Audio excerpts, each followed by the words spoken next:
নমস্কাৰ সকলোকে আশা কৰো তোমালোকে সকলোৱে ভালে আছা আজি আমি হিন্দী বিষয়ৰ অধ্যয়ন 6 ভাৰতীয় সংগীত কি ঝলকৰ অভ্যাস প্ৰশ্নলৈ তোমালোকৰ ওচৰলৈ আহিছো আহাচোন আমি সকলোৱে এবাৰ চাও ইয়াত কি কোৱা হৈছে निम्नलिखित प्रश्नों के नीचे दिए गए उत्तरों में से एक सही है सही उत्तर का चयन करो ইয়াতে কেটামান ইয়াতে এটা লাইন দিয়া হৈছে আৰু কেটামান অপচন দিয়া হৈছে আমি শুদ্ধ উত্তৰটো বাছি উলিয়াব লাগে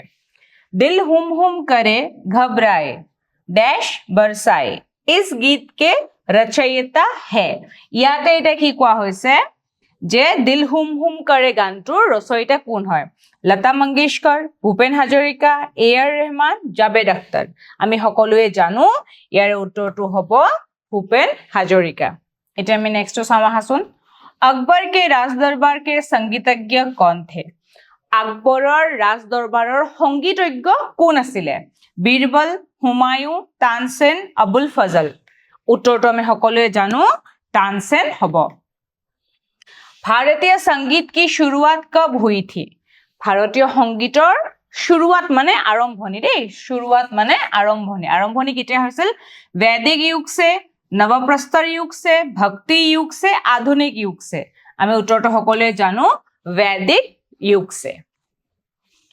पंडित रविशंकर किस वाद्य के श्रेष्ठ कलाकार है पंडित रविशंकर कुंटू वाद्यर श्रेष्ठ कलाकार आसिले तबला सहनाई सितार सरोद उत्तरটো হ'ব सितार भारतीय संगीत की कितनी प्रचलित धाराएं है भारतीय संगीतर प्रचलित धारा केटा आसिले 1 2 3 4 আমি সকলোৱে জানো উত্তৰটো হ'ব 2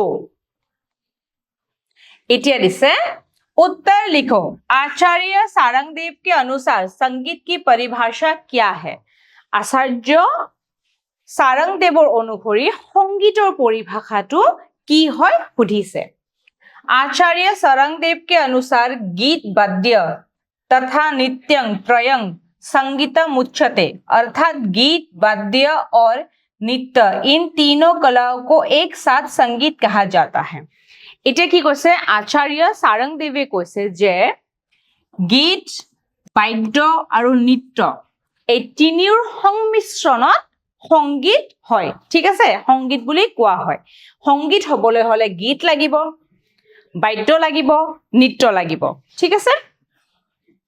गीत शब्द के साथ सम उपसर्ग मिलकर संगीत शब्द बना है ঠিক আছে এইটো গীত শব্দটো ঠিক আছে गीत শব্দটোৰ লগত আগত বহিছে দেই আগত কি सम उपसर्ग बैठ के संगीत शब्द बना है এইটা মিলি পেলাই কি হ'ব संगीत হ'ব ঠিক আছে भारतीय शास्त्रीय संगीत की कितनी धाराएं है ये क्या क्या है ভাৰতীয় শাস্ত্ৰীয় সংগীতৰ ধাৰা কেইটা হয় আৰু কি হয় সুধিছে ভাৰতীয় শাস্ত্ৰীয় संगीत की धाराएं 2 है আমি তেতিয়া পায়ে আহিছো 2 है हिंदुस्तानी अथवा उत्तर भारतीय संगीत की धारा कर्नाटकी अथवा दक्षिण भारतीय संगीत की धारा ভাৰতীয় শাস্ত্ৰীয় সংগীতৰ দুটা ধাৰা আছে এটা হল হিন্দুস্তানী এটা হল কৰ্ণাটকী হিন্দুস্তানীক উত্তৰ ভাৰতীয় সংগীতৰ ধাৰা বুলি কয় আৰু कर्नाटक दक्षिण भारतीय संगीतर धारा বুলি কয় এইখিনি বস্তু ভালদৰে মনত ৰাখিবা हिंदुस्तानी संगीत की धारा का प्रचलन कहाँ है এতিয়া हिंदुस्तानी संगीतर प्रचलन हां हे धाराটোৰ प्रचलन ক'ত আছে हिंदुस्तानी संगीत की धारा का प्रचलन असम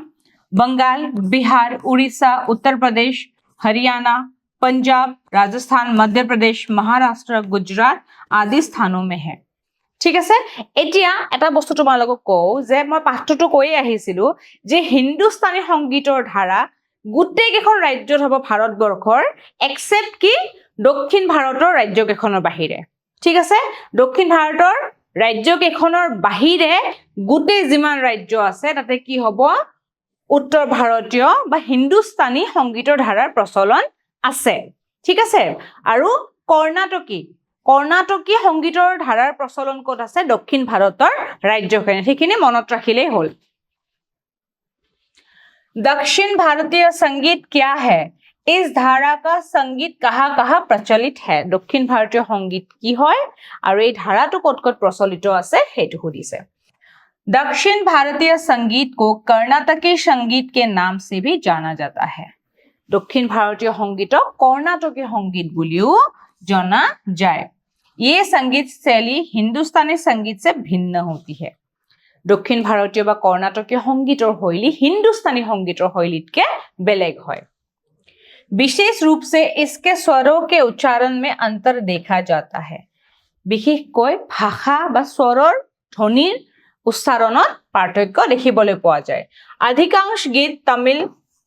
तेलुगु मलयालम और अन्य दक्षिण भारतीय भाषा में रचे जाते हैं মই আগতে কৈ আহিছো যে দক্ষিণ ভাৰতীয় সংগীতৰ ধাৰাৰ প্ৰচলন দক্ষিণ ভাৰতৰ ৰাজ্য কেইখনতহে আছে এটো বস্তু মনত ৰাখিবা আৰু ইয়াৰ লগতে সুধিব পাৰে যে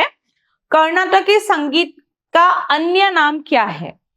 बा हिंदुस्तानी संगीत का अन्य नाम क्या है यदि हुदे हिंदुस्तानी संगीत का अन्य नाम क्या है তেতিয়া হ'ব उत्तर भारतीय संगीत আৰু যদি हुदे कर्नाटकी संगीत का अन्य नाम क्या है दक्षिण भारतीय संगीत एने धৰণৰ क्वेश्चंस আহিব পাৰে नेहा ने शास्त्रीय संगीत सीखने का निश्चय क्यों किया नेहाय शास्त्रीय संगीत क्यों শিকিব বিচাৰিছিলে नेहा ने जब स्नेहा के साथ शास्त्रीय संगीत की मूल धारा और महान कलाकारों को योगदान पर विचार किया যেতিয়া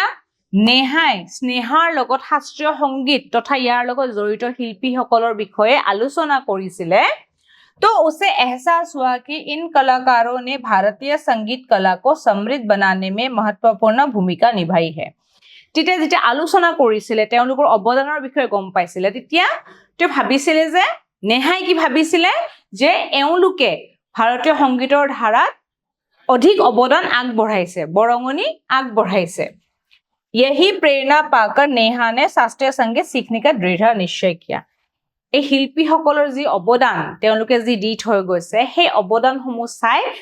নেহাই প্ৰেৰণা পাইছিলে শাস্ত্ৰীয় সংগীত শিকিবলৈ সেই কাৰণে শাস্ত্ৰীয় সংগীত শিকাৰ নিশ্চয় কৰিছিলে सत्रिय नृत्य के प्रवर्तक कौन है इसे लोकप्रिय बनाने में किन कलाकारों का योगदान है सत्रिय नृत्यर प्रवर्तक कोन হয় আৰু এই নৃত্যটো ফেমাস কৰিবলৈ জনপ্ৰিয় কৰিবলৈ কোনে কোনে কাম কৰিছিল সেই বিষয়ে সুধা হৈছে सत्रिय नृत्य के संस्थापक महापुरुष शंकरदेव माने जाते हैं सत्रिय नृत्यर प्रवर्तक বা সংস্থাপক কোন হয় শ্ৰীমন্ত শংকৰদেৱ इस नृत्य को लोकप्रिय बनाने में नृत्यकार मनीराम बायन मुख्तियार रखेश्वर सैकिया बरबायन और नृत्याचार्य यतिन गोस्वामी सहित कई महान कलाकारों का अमूल्य योगदान रहा है এই সত্ৰীয়া নৃত্যটোৰ সংস্থাপক কোন আছিল শ্ৰীমন্ত শংকৰদেৱ আৰু সত্ৰীয়া নৃত্য জনপ্ৰিয় কোনেটো কৰি তুলিছে পিছলৈ জনপ্ৰিয় কোনে কৰি তুলিছে মনিৰাম বায়ন মুক্তিয়াৰ ৰকেশ্বৰ শইকীয়া বৰবায়ন নৃত্যাচাৰ্য यतिम গোস্বামী আৰু বহুতো লোক জড়িত আছে ইয়াতে সুধিছে शास्त्रीय संगीत लघु शास्त्रीय संगीत और आधुनिक संगीत की तुलना करो और इनका अंतर बताओ ঠিক আছে শাস্ত্ৰীয় সংগীত লঘু শাস্ত্ৰীয় সংগীত আধুনিক সংগীতৰ তুলনা কৰিব দিছে আৰু ইয়াৰ পাৰ্থক্য ক'ব দিছে সামহাসন এবাৰ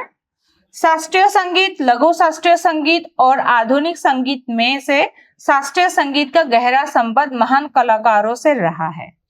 ঠিক আছে শাস্ত্ৰীয় সংগীতৰ কি হৈছে সম্বন্ধ মহান মহান कलाकार শিল্পীৰ লগত আছিলে ये भारतीय संगीत जगत की एक अमूल्य धरोहर है এটো ভাৰতীয় সংগীত জগতৰ এক অমূল্য অৱদান হয় और इसके जरिए अत्यंत प्राचीन है এই শাস্ত্ৰীয় সংগীত বুলা অতি প্ৰাচীন ঠিক আছে भारतीय संगीत शास्त्र में लघु शास्त्रीय संगीत का भी विशेष महत्व है ভাৰতীয় সংগীত শাস্ত্ৰত লঘু শাস্ত্ৰীয় সংগীতৰো महत्व আছে কিন্তু লঘু শাস্ত্ৰীয় সংগীত বা আধুনিক সংগীত শাস্ত্ৰীয় সংগীতৰ তুলনাত কিন্তু নবীন হয় নতুন হয় हालांकि इसकी भूमिका शास्त्रीय संगीत की तुलना में सीमित मानी जाती है लघु शास्त्रीय संगीतर जो भूमिका शास्त्रीय संगीतर तुलनात किंतु सीमित है और आधुनिक संगीत लघु शास्त्रीय संगीतर तुलनात नतुन है ठीक है शास्त्रीय संगीत आटाइतके प्राचीन है এইখিনি বস্তু মনত ৰাখিবা তোমালোকে এই বিষয়ে আৰু যদি তোমালোকে পইণ্ট ওয়াইজ লিখিব পাৰা তেতিয়া হলে লিখিব চেষ্টা কৰিবাচোন দেই ইয়াতে কি দিছে निम्नलिखित मुहावरों का अर्थ लिखकर वाक्य बनाओ मुहावरे বিলাকৰ অৰ্থ লিখি পেলাই বাক্য বনাব দিছে श्री गणेश करना মানে আৰম্ভ কৰা आज मैंने अपने दुकान की श्री गणेश किया মানে আজি মই মোৰ দোকানখনৰ আৰম্ভণি কৰিছিলো तय करना মানে সিদ্ধান্ত লোৱা ঠিক আছে राम ने खेलने की तय की है रामे খেলিবলৈ সিদ্ধান্ত লৈছে गले लगाना माने এনেকে আকোৱালি লোৱা रिया ने उसके भाई को गले लगाया रियाए तो भाई को गলত ধৰিছে ঠিক আছে हाथ बटाना माने সহায় কৰা नेहा ने उसके माँ को खाना बनाने में हाथ बटाया नेहाই মাকক খানা বনোৱাৰ সময়ত কি কৰিছিলে খোৱাৰ সময়ত হাত বটাইছিলে মানে সহায় কৰিছিলে ঠিক আছে फूलाना समाना माने एकदम आनंदित हुआ बहुत दिनों के बाद अपने अंतरंग मित्र को देखते ही हरि फूला ना समाया মানে বহুত দিনৰ পিছত অন্তৰংগ বন্ধুক দেখি হৰি একদম আনন্দিত হৈ গৈছে ফুলা না समाना মানে আনন্দিত হোৱা आंखों का तारा मेरे पिताजी मेरे आंखों का तारा है মোৰ দেউতা মোৰ আঁখো কা তাৰা মানে কি জানানে একদম মৰমৰ মানে ঠিক আছে একদম মৰমৰ মোৰ দেউতা মোৰ খুব মৰমৰ ঠিক আছে মই এটু কেটামান উদাহৰণ হে দিছো তোমালোকে নিজে কিছুমান বাক্য বনাবলৈ চেষ্টা কৰিবা দেই আশা কৰো তোমালোকে এইখিনি ভালদৰে বুজি পাইছা আজিলৈ ইয়াতে সামৰিছো তোমালোকে গুটিখিনি বস্তু এবাৰ ভালদৰে চাই লবা ধন্যবাদ